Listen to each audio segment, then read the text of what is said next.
Kung ang Diyos ba sa Old Testament na Yahweh ay brutal at magkaiba siya sa Diyos ng New Testament na si Jesus, sagutin natin yan in Matthew chapter 6 verse 26. Tignan nyo ang mga ibon sa parang, pinapakain ng Diyos yan. Hindi sila tatanim, hindi rin sila umani, pero pinapakain ng Diyos. Mga kapatid, in the world of survival, ikaw ang ibon pinapakain. Kung ikaw yung ibon, masaya ka kasi pinapakain ka ng Diyos. Pero kung ikaw yung pagkain ng ibon, tulad ng mga uod, masasabi mo talaga ang Diyos brutal. Bakit ka ginawang pagkain? Mga kapatid, kaya nga may pangalan ang Diyos eh. At ang nagpangalan ng Diyos ay based on their experience. Katulad ng Our Father who art in heaven, hallowed be your name. Ano ba yung name niya?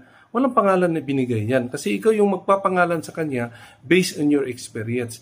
No, ngayon, yung Father mo, i-describe mo yan based on your experience. God the provider, the Jehovah Rapha, the healer, Jehovah Jireh, Adonai, o Yahweh.